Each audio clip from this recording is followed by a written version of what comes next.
Mi nombre es Julio, y lo que voy a contar sucedió cuando yo tenía 12 años. En aquella época, yo era un chiquillo flacucho de la ciudad, lleno de energía y curiosidad. Las vacaciones de verano acababan de comenzar, y mis padres decidieron que pasaríamos 2 semanas en la granja del abuelo Antonio, en el interior de Minas Gerais. Recuerdo claramente el día que llegamos. El sol ya se estaba poniendo cuando nuestro coche entró en el camino de tierra que llevaba a la granja. El polvo se levantaba en nubes detrás de nosotros y el olor a hierba y tierra húmeda invadía el coche por la ventana abierta. Yo estaba emocionado, pero también un poco aprensivo. Al fin y al cabo, era la primera vez que pasaría tanto tiempo lejos de casa. Cuando finalmente llegamos, ya era noche cerrada. El cielo estaba despejado, salpicado por miles de estrellas que nunca se ven en la ciudad. La casa de la granja era una construcción antigua de madera que crujía y chasqueaba con el viento. Las sombras de los árboles bailaban en las paredes, formando figuras extrañas que me ponían un poco nervioso. El abuelo nos recibió en el porche, con un abrazo apretado y una sonrisa en su rostro arrugado. «Bienvenidos», dijo. «Entren, entren. La cena ya está lista». Entramos en la casa, y el olor a comida casera llenó mis fosas nasales, haciendo que mi estómago rugiera. Durante la cena, mi tío José, el hermano menor de mi padre, empezó a contar historias sobre la granja. Él siempre estaba lleno de anécdotas, y a mí me encantaba escucharlo hablar. Pero aquella noche, las historias que contó eran diferentes. Eran historias para poner los pelos de punta. ¿Ya han oído hablar de los espíritus de la granja?, preguntó con una sonrisa de medio lado. Sentí un escalofrío en el estómago. ¿Espíritus? ¿Aquí? El silencio se apoderó de la sala. Solo se oía el crepitar de la chimenea. Mis primos más pequeños se acurrucaron más cerca de sus padres, y yo fingí no tener miedo. Al fin y al cabo, ya era casi un hombre, ¿no? Pero confieso que mi corazón estaba acelerado. El tío José continuó bajando la voz. Dicen que aparecen en las noches de luna llena, justo allí cerca del granero viejo. Tragué saliva. El granero viejo estaba a unos 200 metros de la casa, una construcción antigua que nadie usaba más. Siempre me pareció un lugar siniestro, pero ahora, vaya. El tío siguió contando que los espíritus eran figuras etéreas, casi transparentes, con ojos vacíos y expresiones de dolor. Atormentan a quien se atreve a perturbar su descanso, dijo con voz grave. A la mañana siguiente me desperté con el sonido de voces exaltadas provenientes de la cocina. Curioso, bajé las escaleras aún en pijama y me encontré con una escena inusual. Mi tía Lucía, que ni siquiera sabía que estaba en la granja, lloraba copiosamente mientras mi prima Ana, pálida como un fantasma, temblaba en un rincón. «¿Qué ha pasado?», pregunté, sintiendo un nudo en el estómago. Mi padre me miró con preocupación y dijo: «Julio, tu tía y tu prima tuvieron una experiencia extraña en el granero viejo anoche». Tragué saliva, recordando las historias del tío José. Ana, entre sollozos, empezó a contar lo que había sucedido. Ella y la tía Lucía habían llegado tarde en la noche, después de que todos ya estaban dormidos. Ana, curiosa como siempre, convenció a su madre de echar un vistazo al famoso granero embrujado. Solo iba a ser una broma, dijo, con la voz entrecortada. Yo no creía en esas historias de fantasmas, pero en cuanto entraron en el granero, algo cambió. El aire se volvió pesado, helado. Ana dijo que oyó susurros, vio sombras moviéndose donde no debería haber nada. De repente, sintió como si algo la hubiera atravesado. Era como si mi alma se hubiera congelado, explicó Ana, temblando solo de recordarlo. Gritó y se desmayó. La tía Lucía, en pánico, la arrastró fuera del granero. Desde entonces, Ana no paraba de temblar. Tenía fiebre alta y murmuraba cosas sin sentido. Los adultos discutían si debían llevarla al hospital de la ciudad, pero el abuelo intervino. «Esto no es cosa para un médico común», dijo con seriedad. «Necesitamos ayuda especial». Para mi sorpresa, el abuelo mandó llamar a 2 jóvenes del pueblo vecino. Llegaron al anochecer, un chico y una chica, no mucho mayores que yo. Tenían un aire misterioso, ojos profundos y serios. Se presentaron como curanderos. Observé, fascinado y asustado, mientras examinaban a Ana. Intercambiaban miradas preocupadas y hablaban en una lengua que yo nunca había oído. Empezaron a preparar una mezcla de hierbas que llenó la casa con un olor fuerte y extraño. La chica hizo que Ana bebiera la poción mientras el chico recitaba palabras que parecían encantamientos. El aire se volvió pesado, cargado de una energía que yo no sabía explicar. Sentí escalofríos por todo el cuerpo.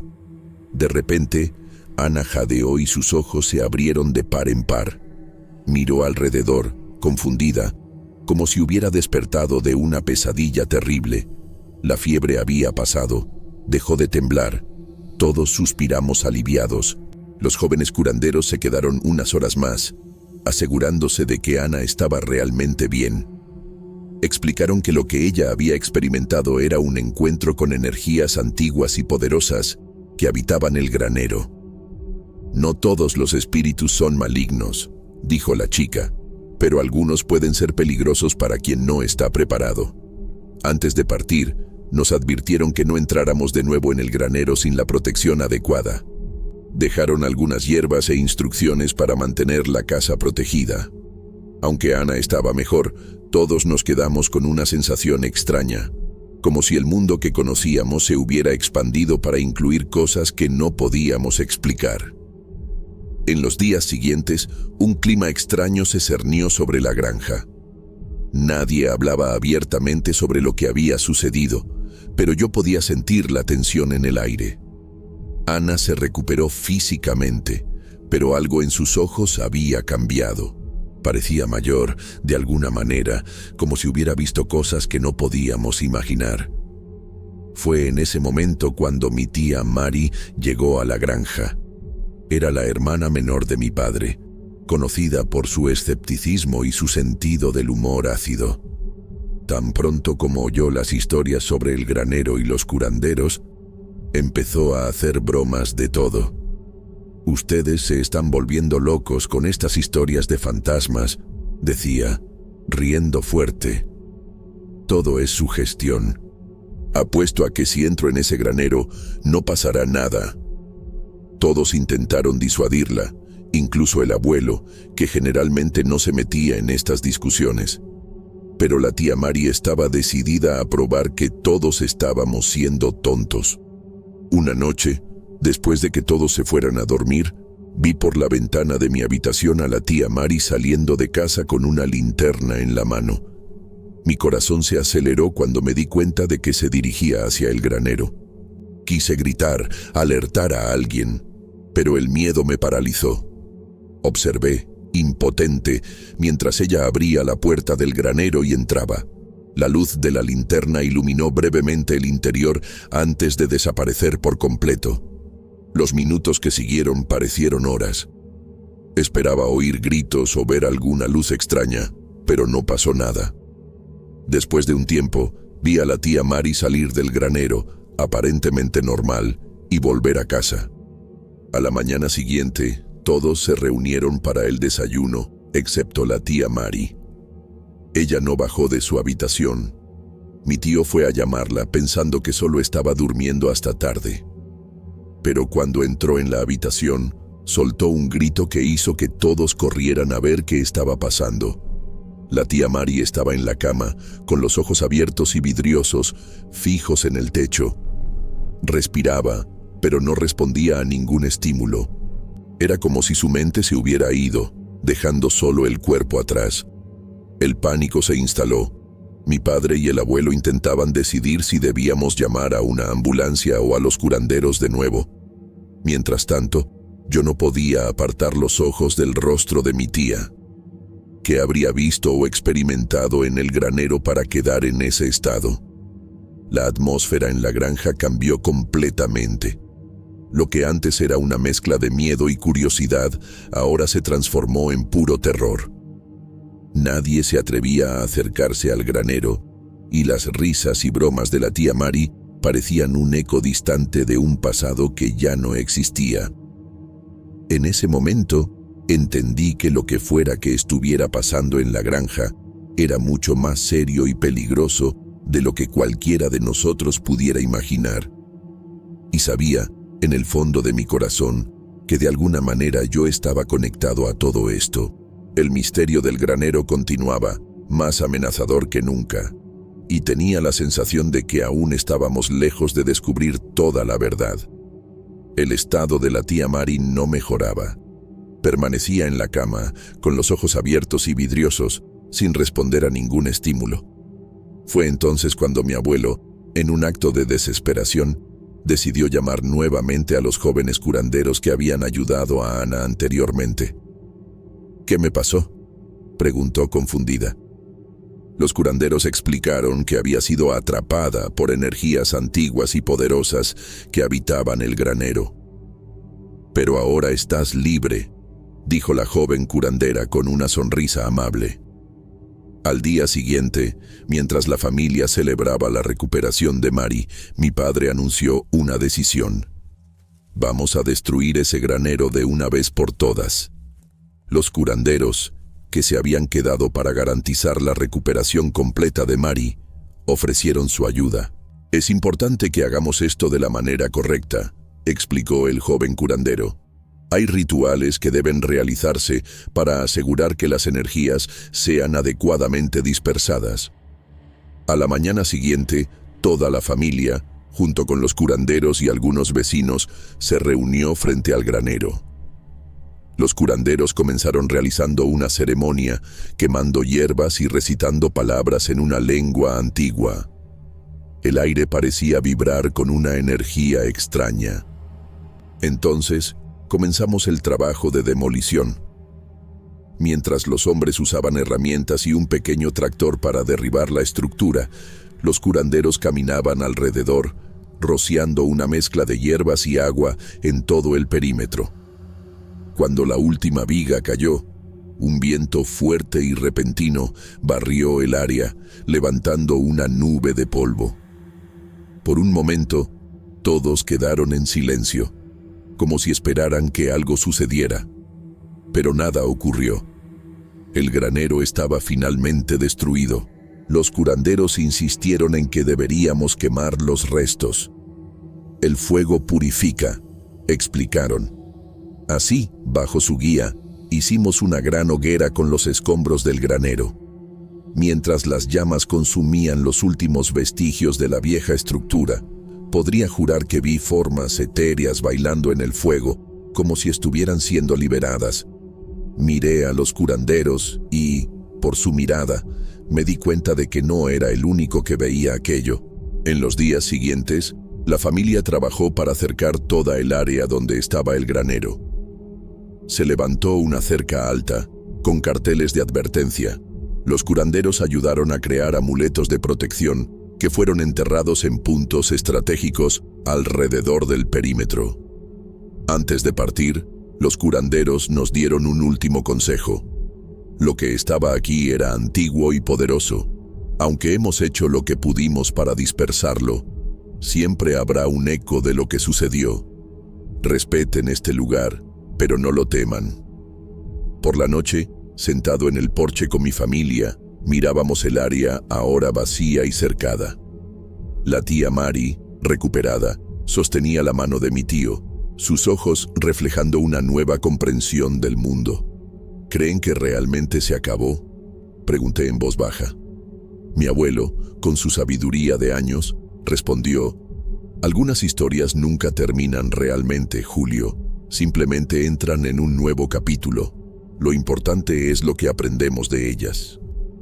Mientras el silencio caía sobre nosotros, no pude dejar de pensar que, aunque el granero se había ido, las lecciones y misterios que trajo permanecerían con nosotros para siempre.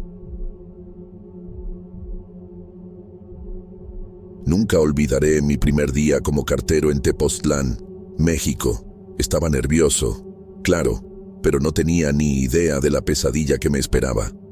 Mientras me arreglaba el uniforme nuevo, sentí algo raro en el aire, como si toda la ciudad guardara un secreto oscuro. Las calles eran un laberinto confuso, lleno de callejones y callejuelas. Mientras caminaba hacia el correo, me di cuenta de que la gente me miraba de una manera extraña. No eran miradas curiosas de quien ve una cara nueva. Eran miradas desconfiadas, casi asustadas. Eso me dejó con un nudo en el estómago que no tenía nada que ver con el primer día de chamba. Cuando entré al correo, el ruidito de la campanilla de la puerta me dio escalofríos.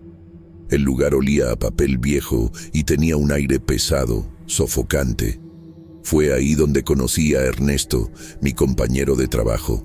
Chale, ese señor parecía haber visto cosas que nadie debería ver.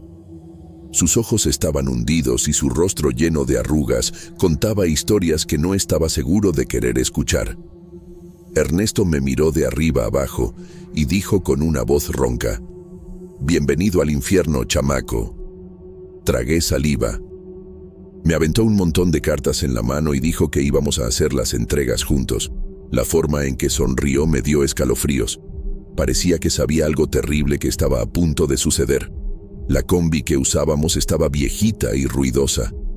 Cuando entré, sentí un olor raro que me dio asco. Ernesto manejaba por los caminos de montaña, como si conociera cada curva de memoria. Mientras tanto, me iba contando sobre la región. Hablaba de pueblitos aislados y gente que no le gustaban las visitas. Cada historia sonaba como una advertencia. El viaje parecía no tener fin.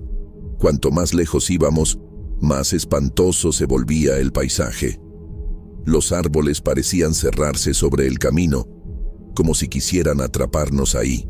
El silencio solo era interrumpido por los rechinidos de la combi y, de vez en cuando, por unos ruidos que prefería fingir que no había escuchado.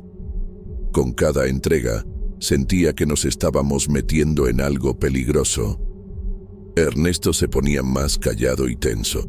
Empecé a sentir que había algo mal en esas montañas, algo que no debía ser molestado. Era como si el mismo lugar no nos quisiera ahí. Después de horas dando vueltas por caminos cada vez más angostos y espantosos, Ernesto paró la combi de repente. Estábamos en medio de la nada, rodeados por montañas sombrías que parecían observarnos. «Hora de estirar las patas», dijo, pero su tono de voz me puso en alerta. Algo en esa parada no parecía estar bien. Nos bajamos de la combi y el silencio era tan pesado que se podía oír mi propio corazón latiendo. Fue entonces cuando noté, un poco más adelante, un pequeño puesto de frutas a la orilla del camino. Parecía tan fuera de lugar en ese escenario desolado que por un momento pensé que era un espejismo. Pero no lo era. Era bien real. Y había gente ahí. Mientras nos acercábamos, vi que era una familia, una pareja de mediana edad y 2 chavos. Nos miraron con una expresión que no pude descifrar. No era exactamente hostil, pero tampoco era nada acogedora. Era como si nos estuvieran evaluando, decidiendo si éramos una amenaza o no. El señor nos hizo una seña, invitándonos a acercarnos más. Ernesto respondió al gesto, pero noté que se puso tenso. Su mano agarró mi brazo, impidiéndome ir muy rápido. «Aguas», susurró, «no todo aquí es lo que parece». Esas palabras hicieron que mi estómago se revolviera de miedo. La señora nos ofreció algunas frutas. Parecían deliciosas, pero había algo raro en ellas. Los colores eran un poco demasiado vivos, el olor un poco demasiado fuerte. Ernesto agarró una manzana y la examinó cuidadosamente, como si esperara encontrar algo mal. Agradeció, pero no comió. Yo seguí su ejemplo, sintiendo que era mejor no arriesgarme. Los chavos se quedaron en el fondo del puesto, cuchicheando entre ellos y lanzándonos miradas curiosas. Sus ojos brillaban de una manera extraña, casi febril. Intenté sonreírles, pero solo logré una mueca nerviosa. Había algo en esos morros que me daba escalofríos. Mientras Ernesto intercambiaba algunas palabras con la pareja, me di cuenta de que estaba tratando de obtener información sobre la región. Las respuestas eran vagas, llenas de medias palabras y miradas significativas. Era como si estuvieran hablando en clave, una clave que yo no entendía, pero que me asustaba cada vez más. Cuando volvimos a la combi, Ernesto estaba serio. Escucha bien, chamaco, dijo, en esta región tienes que tener mucho cuidado con quién hablas y qué dices. No todos son lo que parecen ser, y algunos secretos es mejor dejarlos enterrados. Sus palabras resonaron en mi cabeza, llenándome de un pavor que nunca había sentido antes. ¿Qué chingados estaba pasando en esas montañas? Mientras nos alejábamos del puesto de frutas, Ernesto empezó a contarme sobre un pueblito aislado en las montañas cercanas. Su voz estaba baja, como si temiera que alguien pudiera escucharnos, aunque estábamos solos en el camino desierto. Ese lugar, dijo, no es como ningún otro que hayas visto. La manera en que Ernesto hablaba hizo que se me helara la sangre. Describió una comunidad escondida entre los picos, tan remota que ni aparecía en los mapas. La gente de allá, continuó, es diferente. No les gustan las visitas. De hecho, hacen de todo para mantener a los extraños lejos. Mientras la combi serpenteaba por las curvas de la montaña, Ernesto me contó historias que los lugareños susurraban sobre el pueblito. Habló de rituales raros, de luces misteriosas vistas en la noche, y de gente que entró al bosque alrededor del pueblo y nunca más se les vio. Cada palabra suya hacía que mi corazón latiera más rápido. «¿Pero cómo sabes todo esto?», pregunté con la voz temblando un poco. Ernesto se quedó callado por un momento, con los ojos fijos en el camino frente a nosotros. Cuando finalmente habló, su voz estaba cargada de una emoción que no pude identificar. «Digamos que ya he visto cosas que preferiría no haber visto», respondió. Ernesto me contó que, a lo largo de los años, varios habitantes de la región habían advertido a los carteros que respetaran la privacidad del pueblito. «Dicen que es por nuestra propia seguridad», explicó. «Pero hay algo más ahí, algo que no nos están contando». El miedo en su voz era palpable, y eso me asustó más que cualquier historia que pudiera contar. A medida que avanzábamos, el paisaje se volvía cada vez más salvaje y amenazador. Los árboles parecían inclinarse sobre el camino, creando túneles oscuros que se tragaban nuestra combi. De vez en cuando, tenía la impresión de ver movimiento en las sombras, como si algo o alguien nos observara. Pero cada vez que miraba directamente, no había nada ahí. Ernesto siguió hablando, su voz casi hipnótica en el silencio opresivo de la combi. Mencionó rumores sobre gente que desapareció en los alrededores del pueblito, sobre sonidos raros que resonaban por las montañas en la noche, y sobre luces misteriosas que a veces se veían flotando sobre el bosque. Cuando finalmente llegamos al punto de entrega más cercano al pueblito misterioso, sentí un alivio momentáneo por no tener que ir más lejos. Pero entonces me di cuenta de que tendríamos que hacer todo el camino de regreso, y de alguna manera, la idea de volver por ese camino, sabiendo lo que ahora sabía, era aún más espantosa de lo que había sido la ida. Mientras regresábamos por el camino sinuoso, Ernesto decidió contarme sobre el primer incidente que realmente llamó la atención sobre el extraño pueblito. Su voz temblaba levemente mientras hablaba, como si revivir el recuerdo lo pusiera nervioso. «Fue hace unos años», comenzó. «Uno de nuestros compas, el Juan, tuvo que hacer una entrega allá».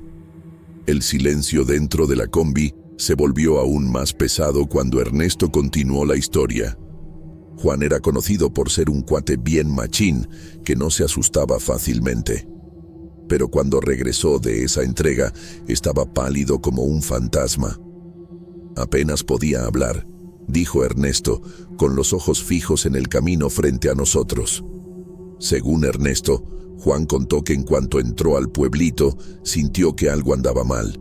Las calles estaban vacías, las ventanas de las casas todas cerradas. El único sonido era el eco de sus propios pasos. Era como si todo el lugar estuviera muerto. Fueron las palabras de Juan, de acuerdo con Ernesto. Cuando Juan finalmente encontró a alguien para recibir la correspondencia, la persona apenas lo miró. Habló lo mínimo posible, agarró las cartas y prácticamente le cerró la puerta en la cara. Juan dijo que mientras caminaba de regreso a la combi, sintió decenas de ojos observándolo detrás de las cortinas. Y lo peor, continuó Ernesto, su voz casi un susurro, fue cuando Juan estaba saliendo del pueblito. Juró que vio algo moviéndose en el bosque, algo grande, que no debería estar ahí. Tragué saliva, imaginando qué tipo de criatura podría haber asustado tanto a un hombre como Juan. Después de ese incidente, la empresa de correos decidió reducir las entregas en el pueblito. Establecieron un punto de recolección en el camino principal, lejos de los límites de la comunidad.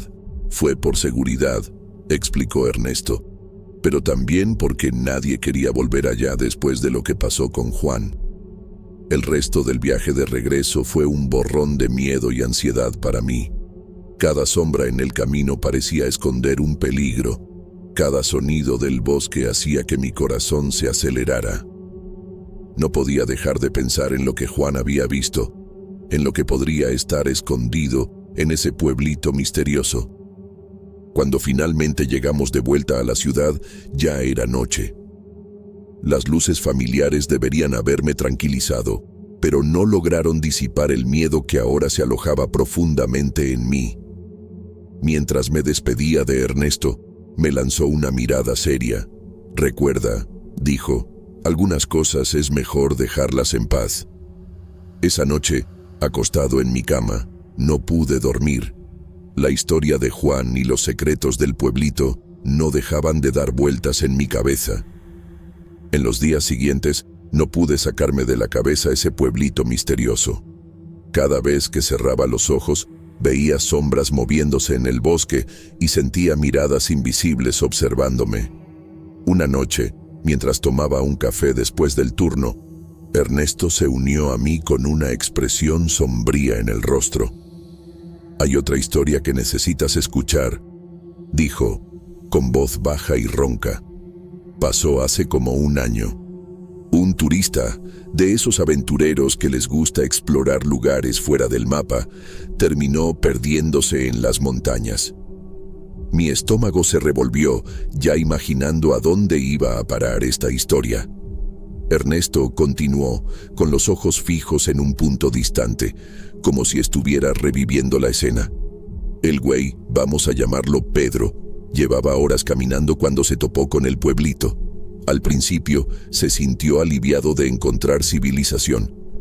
Una sonrisa amarga cruzó el rostro de Ernesto. Pero pronto se dio cuenta de que algo andaba mal.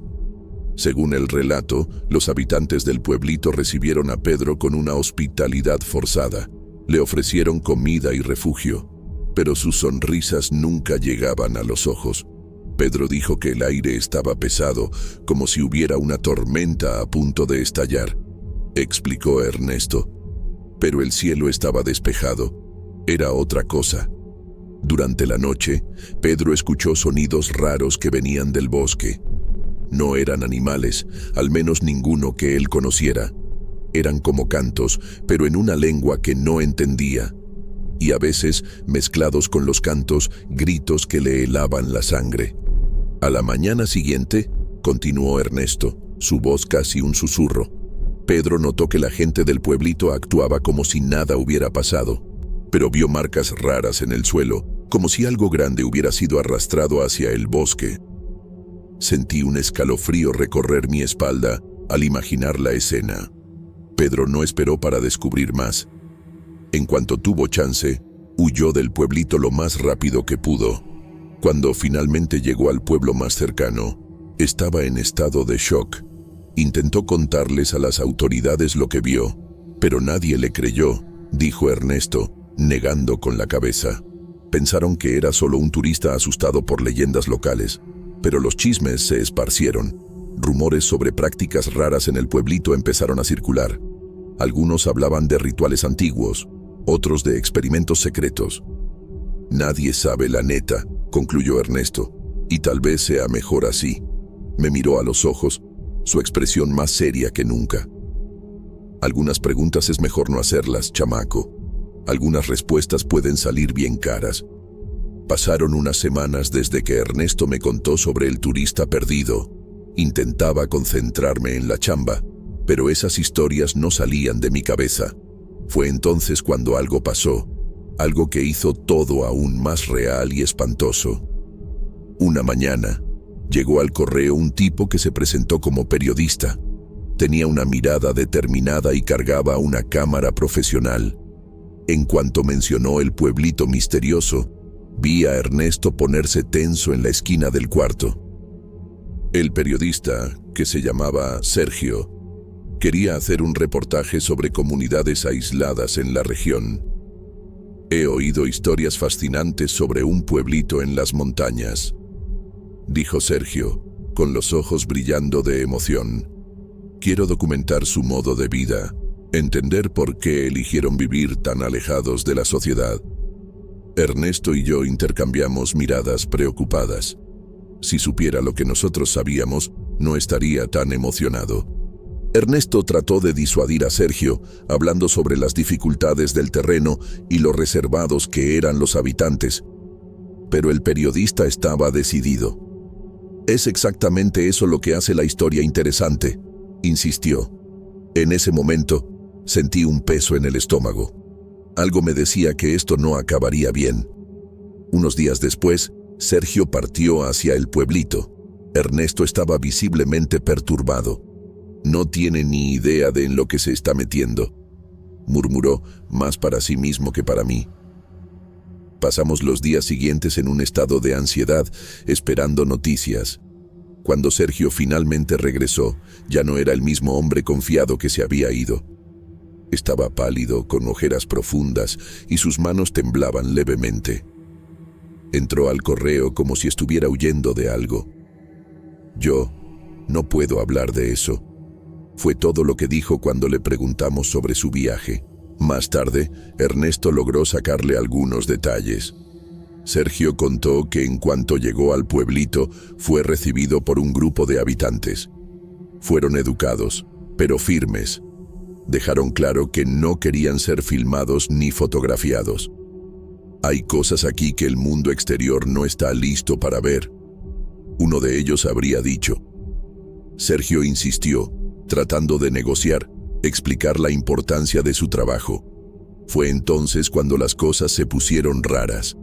Dijo que escuchó sonidos que venían del bosque, sonidos que no podía explicar. Y en la noche vio luces moviéndose entre los árboles, luces que parecían tener vida propia. A la mañana siguiente, los habitantes lo invitaron a retirarse.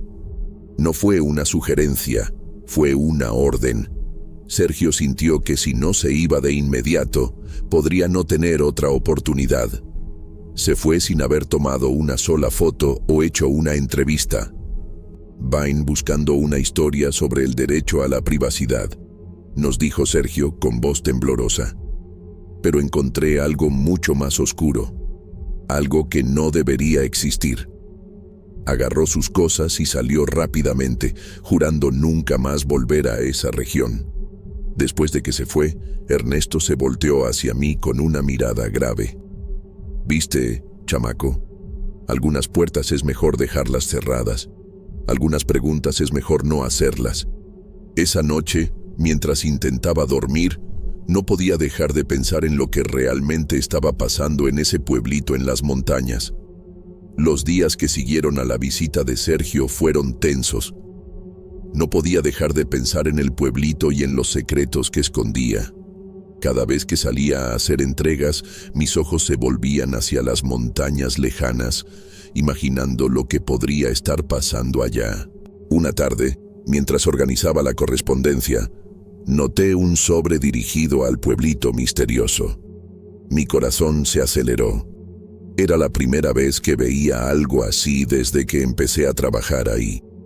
Miré alrededor, asegurándome de que estaba solo, y examiné el sobre más de cerca.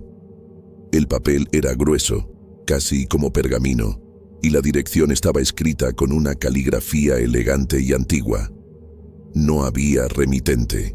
Lo más raro, sin embargo, era un símbolo estampado en la esquina del sobre. Un círculo con líneas entrelazadas que formaban un patrón bien complejo. Nunca había visto nada parecido. En ese momento, Ernesto entró al cuarto. En cuanto vio el sobre en mis manos, su cara se puso pálida.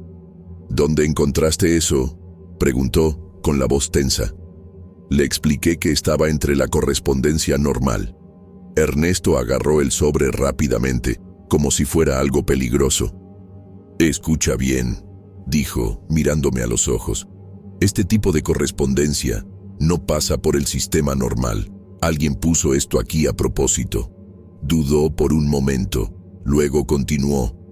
«Hace años que no veo uno de estos. Pensé que habían parado». Ernesto me contó que, en el pasado, sobres similares aparecían de vez en cuando, siempre dirigidos al pueblito, siempre con ese símbolo raro. Una vez, susurró, uno de estos sobres se abrió por accidente. Lo que había adentro, bueno, digamos que no eran palabras de ningún idioma que yo conociera. Me quedé fascinado y aterrorizado al mismo tiempo. «¿Qué hacemos con esto?», pregunté. Ernesto suspiró profundamente. «Hacemos nuestro jale. Lo entregamos en el punto de recolección, como siempre. Pero tienes que prometerme algo. Nunca, bajo ninguna circunstancia, intentes abrir uno de estos o descubrir lo que tiene adentro». Esa noche, hicimos la entrega en el punto de recolección habitual. Mientras poníamos el sobre misterioso junto con la otra correspondencia, tuve la extraña sensación de que nos estaban observando. Las sombras del bosque parecían moverse. Pasaron semanas desde el incidente con el sobre misterioso. Intentaba seguir con mi rutina normal, pero algo había cambiado. Cada entrega, cada viaje por los caminos sinuosos de las montañas, parecía cargado de un significado oculto. No podía sacarme de la cabeza la imagen de ese símbolo raro en el sobre. Fue en esa época que recibí una llamada inesperada de mi hermano mayor, Miguel. Había conseguido una chamba en una empresa de tecnología en la capital y quería saber si me interesaría trabajar con él. «Es una gran oportunidad», dijo, entusiasmado. «Podríamos vivir juntos, ahorrar un poco. ¿Qué opinas?». Al principio, dudé. A pesar del miedo y la confusión que sentía por los eventos recientes, había algo en ese misterio que me intrigaba. Pero cuanto más lo pensaba, más me atraía la idea de un nuevo comienzo. Tal vez era mejor dejar algunos secretos enterrados. Cuando le conté a Ernesto sobre mi decisión de irme, vi una mezcla de alivio y preocupación en sus ojos. «Tal vez sea mejor así, chamaco», dijo, con voz cansada. «Hay cosas en este mundo que es mejor no conocer». Sus palabras se quedaron conmigo, haciendo eco en mi mente en los días siguientes. Mi partida fue rápida y sin ceremonias. Empaqué mis cosas, me despedí de los compas y me fui a la capital. Mientras el camión se alejaba, miré por la ventana hacia las montañas lejanas, sintiendo una mezcla de alivio y una extraña sensación de pérdida. Los meses pasaron y mi nueva vida en la ciudad grande tomó forma. El trabajo con Miguel era desafiante y gratificante. Poco a poco, los recuerdos de aquellos días raros en el correo empezaron a disiparse, como un sueño al despertar. Pero a veces, generalmente tarde en la noche, me encontraba pensando en ese pueblito misterioso. ¿Qué pasaba realmente allá? ¿Qué significaban esos sobres, ese símbolo raro? En algunas ocasiones, movido por la curiosidad, llegué a buscar en internet. a husmear en foros oscuros en busca de cualquier mención de ese lugar. Nunca encontré nada. Era como si el pueblito no existiera, como si todas esas experiencias hubieran sido solo producto de mi imaginación. Ni siquiera pude encontrar noticias sobre Ernesto o cualquiera de los otros carteros. Con el tiempo, aprendí a vivir con el misterio sin resolver. Tal vez algunas preguntas realmente eran mejores sin respuesta. A veces, cuando miro al cielo nocturno de la ciudad, veo las estrellas y me pregunto si, en algún lugar de esas montañas lejanas, luces extrañas todavía bailan entre los árboles y cantos misteriosos resuenan en la noche. Pero ahora, esos son solo recuerdos de una vida que parece cada vez más distante. El misterio del pueblito y sus secretos permanecerán para siempre sin solución para mí, un capítulo incompleto en mi historia personal. Hola, mi nombre es Miguel. Tengo una historia que contar que te helará la sangre. Todo sucedió hace 2 años, en una noche que nunca olvidaré. Nací en un lugar llamado Santa María de las Montañas, un pueblito escondido en las montañas de Chihuahua, en México. La vida aquí siempre fue muy tranquila. Yo trabajaba en los campos de agave con mi papá, como todos por acá. Nos levantábamos temprano, con el canto del gallo, y nos íbamos a chambear. El olor de la tierra mojada y las gotas de rocío en las plantas de agave eran como un buenos días de la naturaleza para nosotros. Después de trabajar duro bajo el sol, regresábamos a casa. Mi mamá siempre tenía una olla de frijoles calientitos esperando. En la tarde, la gente se juntaba en la plaza para platicar, mientras los chamacos corrían todos contentos. En la noche, se podía escuchar música de mariachi por todo el pueblo, mezclada con las risas que venían de la cantina del tío Pepe. Cada domingo era día de misa en la iglesia vieja. El padre Alejandro hablaba mucho sobre mantener nuestras tradiciones. Después, las familias se quedaban platicando en la plaza, comiendo quesadillas y contando historias de antes. Era una vida sencilla, pero la apreciábamos mucho. Aquí todos se conocen. Sabemos de la vida de todos, las cosas buenas y las malas. El pueblo no es solo un lugar, ¿sabes? Es como si fuera parte de nosotros mismos. Es como si tuviéramos raíces aquí. Las fiestas eran a toda madre. Teníamos el Día de la Independencia, con cohetes y todos gritando ¡Viva México! La Semana Santa era más solemne, con las procesiones. Pero nada se comparaba al Día de Muertos. Era cuando sentíamos que los parientes fallecidos andaban cerca.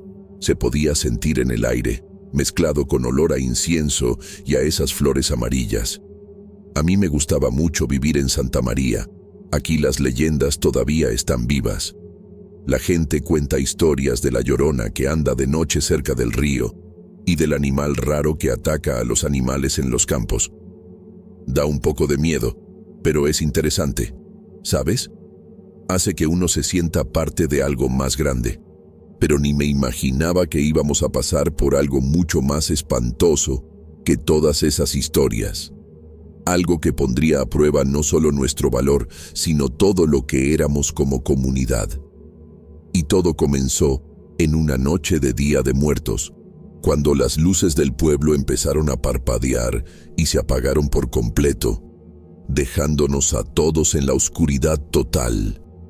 Fue como si la oscuridad se hubiera tragado nuestras almas. El Día de Muertos siempre fue una celebración especial en Santa María de las Montañas. Esa noche, las calles estaban adornadas con flores de cempasúchil y calaveras de azúcar. El aroma a pan de muerto y copal llenaba el aire, mientras las familias se reunían en los panteones para honrar a sus seres queridos difuntos. Yo estaba ayudando a acomodar las ofrendas en la plaza central cuando pasó. De repente, las luces empezaron a parpadear, como si alguien estuviera jugando con un apagador gigante. En un instante, quedamos sumergidos en la oscuridad más profunda que jamás había experimentado.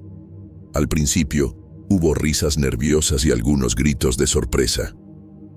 Alguien gritó: «Calma, raza, ha de ser nomás un apagón». Pero sentí un escalofrío recorrer mi espalda. Algo en el aire se sentía diferente, más pesado, como si la misma noche hubiera cobrado sustancia. Las velas en las ofrendas proyectaban sombras danzantes en las paredes, transformando rostros familiares en máscaras grotescas. Los chamacos empezaron a llorar, y pude oír los murmullos ansiosos de los adultos. ¿Será que los espíritus están enojados?, preguntó una señora mayor, su voz temblando de miedo. Don Ramón, el electricista del pueblo, fue llamado de urgencia. Llegó jadeando, cargando su caja de herramientas. «No se preocupen», dijo, tratando de sonar confiado. «Voy a echarle un ojo a la subestación y arreglo esto en un santiamén». Pero había una nota de incertidumbre en su voz que no me pasó desapercibida. Mientras esperábamos, el ambiente se ponía cada vez más tenso. Las sombras parecían moverse por sí solas y el silencio era roto solo por el ocasional aullido lejano de un perro. No podía quitarme la sensación de que estábamos siendo observados por algo o alguien. Pasaron horas y don Ramón no regresó. Mandamos un grupo a buscarlo, pero volvieron con las manos vacías, con expresiones confundidas y asustadas. «La subestación está intacta», dijeron. «No hay ninguna señal de problema, ni de don Ramón». A medida que avanzaba la noche, el miedo se extendía como una enfermedad contagiosa. Algunos empezaron a murmurar sobre maldiciones antiguas y espíritus vengativos. Otros insistían en que debía haber una explicación lógica. Pero yo sabía, en el fondo de mi corazón, que estábamos frente a algo que desafiaba la lógica y la razón. Los días que siguieron fueron una pesadilla en cámara lenta. La oscuridad que se tragó nuestro pueblo esa noche de Día de Muertos parecía haber venido para quedarse. Pero no era solo la falta de luz eléctrica lo que nos atormentaba. Era como si toda la tecnología hubiera decidido abandonarnos de golpe. Me acuerdo de tratar de prender el radio viejo de mi abuelo, esperando escuchar alguna noticia del mundo exterior. El aparato chifló, crepitó y, por un breve momento, agarró una estación. Pero en lugar de las noticias que esperaba, escuché los acordes distorsionados de una ranchera antigua. La música sonaba rara, como si estuviera siendo tocada al revés. Sentí un escalofrío recorrer mi espalda y apagué el radio de inmediato. En la casa de al lado, doña Consuelo gritaba frustrada con su televisión. «¡Pinche aparato!», refunfuñaba, golpeando el televisor como si eso pudiera hacerlo funcionar. La pantalla parpadeaba, mostrando solo estática y, a veces, formas sombrías que parecían moverse por voluntad propia. Hasta los relojes parecían haberse vuelto locos. El gran reloj de la iglesia, que por generaciones había marcado el ritmo de nuestras vidas, ahora giraba sus manecillas a velocidades imposibles, hacia adelante y hacia atrás, como si el mismo tiempo hubiera perdido el rumbo en Santa María de las Montañas. Nos juntamos en la plaza central, todos compartiendo historias similares. Juan, el mecánico, contó que todos los carros del taller estaban muertos, pues como si sus baterías hubieran sido chupadas por algo, dijo, con su voz temblando levemente. María, la enfermera del centro de salud, reportó que los aparatos médicos estaban fallando. Los monitores cardíacos muestran latidos imposibles, susurró, como si estuvieran captando los corazones de criaturas que no deberían existir. Conforme caía la noche, noté algo aún más perturbador. Las luces de los celulares, nuestro último enlace con el mundo moderno, empezaron a fallar. Las pantallas parpadeaban, mostrando mensajes enigmáticos en idiomas que nadie reconocía. Y luego, uno por uno, se apagaron, dejándonos verdaderamente aislados. El aislamiento empezó a pesar sobre todos nosotros como una cobija sofocante. Sin energía eléctrica y con todos los aparatos electrónicos muertos, Santa María de las Montañas parecía haber retrocedido siglos en el tiempo. La necesidad de contacto con el mundo exterior se volvió desesperante. Una mañana nublada, me armé de valor y decidí hacer un intento. Caminé hasta la única caseta telefónica del pueblo, ubicada cerca de la plaza central. El aparato viejo, cubierto de polvo, parecía mirarme con desdén. Agarré la bocina con manos temblorosas y me la llevé al oído, rezando en silencio para escuchar el tono demarcado. Silencio. Solo un silencio mortal del otro lado de la línea. Intenté marcar algunos números, pero nada pasó. Frustrado, azoté la bocina en el gancho con fuerza, asustando a un grupo de palomas cercanas. Fue entonces cuando lo escuché. Un susurro, tan bajo que casi pensé que era mi imaginación. Puse la bocina de vuelta en mi oído, mi corazón acelerándose. «Ayuda, no vengan, ellos están». La voz era entrecortada, como si estuviera luchando para comunicarse. Antes de que pudiera responder, la línea se quedó muda otra vez. Me quedé ahí paralizado, la bocina aún presionada contra mi oreja, tratando de procesar lo que acababa de escuchar. Regresé a la plaza, donde un pequeño grupo ya se había formado. Les conté sobre la extraña llamada, y vi el miedo extenderse en sus ojos. Doña Elena, la anciana del pueblo, murmuró algo sobre las antiguas leyendas tarahumara, de espíritus que aprisionaban aldeas enteras en burbujas de tiempo. Otros intentaron usar la caseta telefónica después de mí, pero nadie logró establecer contacto. Algunos juraron haber escuchado risas distorsionadas o gritos ahogados, pero nada tan claro como el mensaje que yo había recibido. A medida que avanzaba el día, el ambiente en el pueblo se ponía cada vez más pesado. La gente empezó a encerrarse en sus casas, temiendo lo que podría estar afuera. Las calles, antes llenas de vida y risas, ahora estaban desiertas, excepto por los ocasionales perros callejeros que aullaban a la luna creciente. Una noche oscura, no pude dormir. Estaba preocupado por todo lo que había pasado en los últimos días. Decidí salir a caminar un rato, aunque sabía que podía ser peligroso. Las calles estaban vacías y solo se podía ver la luz débil de las estrellas. Fui caminando hasta los campos de agave cerca del pueblo. El aire estaba pesado y tenía un olor raro que nunca había sentido antes. De repente, me di cuenta de que algo no estaba bien. Al principio, pensé que era solo el viento moviendo las plantas, pero pronto vi que era otra cosa. Todo a mi alrededor parecía extraño, como si estuviera viendo a través de un vidrio empañado. Las sombras se movían de una manera rara, como si tuvieran vida propia. Estaba todo tan callado que solo podía escuchar mi corazón latiendo fuerte. Me quedé parado, sin poder moverme ni gritar. Sentí como si algo me estuviera observando, aunque no podía ver nada. Era como si el mismo aire tuviera ojos y me estuviera vigilando. Recordé una historia que mi abuela contaba sobre fuerzas antiguas que andaban por el desierto de México. Ella decía que eran cosas que no estaban ni vivas ni muertas, sino algo entre los dos. El aire se puso aún más pesado, como si estuviera tratando de ahogarme. Cada vez era más difícil respirar. Fue entonces cuando el miedo pasó y pude moverme de nuevo. Empecé a correr lo más rápido que pude. Pasé por las calles del pueblo sin ni siquiera fijarme bien por dónde iba. Mis pulmones dolían y mis piernas también, pero no me detuve. Solo cuando llegué a casa es que dejé de correr. Cerré la puerta con llave y me escondí debajo de las cobijas. Igual que un niño con miedo a la oscuridad, me quedé despierto toda la noche, mirando las sombras en mi cuarto. Tenía miedo de que algo raro pudiera pasar en cualquier momento.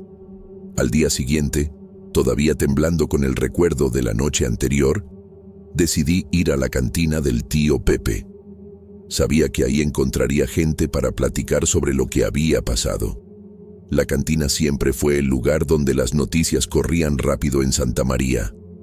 Cuando llegué, el lugar estaba más lleno de lo normal.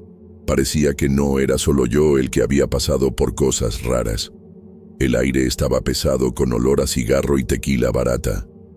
Las voces de la gente se mezclaban, todos hablando al mismo tiempo. «Oye, Miguel», gritó Juan, el mecánico, llamándome para sentarme con él. «No vas a creer lo que vi anoche». Me senté, pidiéndole una chela al tío Pepe. Juan empezó a contar, con los ojos bien abiertos de emoción y miedo. «Eran ovnis, Miguel. Lo juro por mi jefa. Vi 3 de ellos flotando encima del viejo molino». Describió objetos redondos con luces blancas intensas que se movían de un lado a otro en completo silencio. Se quedaron ahí por casi 1 hora, cambiando de posición como si estuvieran buscando algo. ¿Tú crees que eso tiene algo que ver con todas las cosas raras que están pasando?, pregunté, sintiendo un escalofrío en la espalda. Juan asintió con fuerza. «Estoy seguro. Piénsalo bien. Todas las interferencias eléctricas, los aparatos locos, debe ser cosa de estos ovnis. A lo mejor están causando todo esto a propósito». Otros en la mesa se acercaron, interesados en la teoría de Juan. María, la enfermera, parecía escéptica, pero preocupada. «No sé si son extraterrestres, pero hay algo muy mal pasando aquí. En el centro de salud, las medicinas están cambiando de color solas. Y ayer escuché voces saliendo de las paredes». El viejo Pedro, que siempre se quedaba callado en la esquina, de repente habló. «Ovnis o no, todo esto empezó después de que ese grupo de arqueólogos anduvo metiendo mano en las ruinas antiguas cerca del barranco. Despertaron algo que debería haberse quedado dormido». Un silencio cayó sobre la cantina. La idea de ovnis flotando sobre nuestro pueblo era espantosa, pero de alguna manera menos aterradora que las otras posibilidades que pasaban por nuestras mentes. Finalmente, me armé de valor y conté lo que había visto la noche anterior. Hablé sobre el aire pesado, las sombras raras, la sensación de estar siendo observado. Mientras hablaba, vi el miedo en los ojos de los demás. Me creían porque habían visto cosas igualmente inexplicables. Tío Pepe, que estaba limpiando un vaso detrás de la barra, dijo lo que todos estaban pensando. «Ovnis, fantasmas o lo que sea, no podemos seguir viviendo así. ¿Qué vamos a hacer?». Un silencio pesado cayó sobre la cantina. Nadie tenía una respuesta clara. Fue entonces cuando Juan se levantó, con determinación brillando en sus ojos. «Vamos al viejo molino esta noche. Quiero mostrarles lo que vi». Hubo un murmullo de duda entre los presentes, pero la curiosidad acabó venciendo al miedo. Un pequeño grupo se formó rápidamente. Yo, Juan, María, el joven Carlos y, sorprendentemente, la vieja Elena. Salimos de la cantina cuando el sol ya se estaba poniendo. El aire de la noche estaba fresco y un silencio inusual flotaba sobre Santa María. Caminamos hacia el molino, nuestras linternas creando sombras danzantes frente a nosotros. Al llegar, Juan apuntó al cielo. «Fue justo ahí donde los vi», dijo, con su voz temblando ligeramente. Todos miramos hacia arriba, expectantes, pero el cielo permaneció oscuro y silencioso. Nos quedamos ahí por casi 1 hora, observando, esperando. Pero nada pasó. Ningún ovni, ninguna luz extraña, nada fuera de lo común. «A lo mejor no vienen hoy», dijo Juan, su voz una mezcla de decepción y alivio. Estábamos a punto de darnos por vencidos cuando, de repente, escuchamos un zumbido familiar viniendo de la dirección del pueblo. Era el sonido de las luces volviendo a la vida. Corrimos de regreso, nuestras mentes llenas de preguntas. Al llegar a la plaza central, vimos que todos los aparatos electrónicos estaban funcionando normalmente. Las televisiones en las casas mostraban programas, los radios tocaban música, los celulares tenían señal. María agarró su celular, incrédula. «Está funcionando perfectamente», exclamó, como si nada hubiera pasado.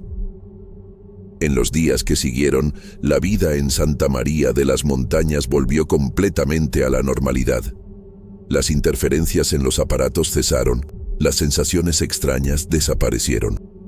Era como si todos los eventos misteriosos de las últimas semanas nunca hubieran ocurrido.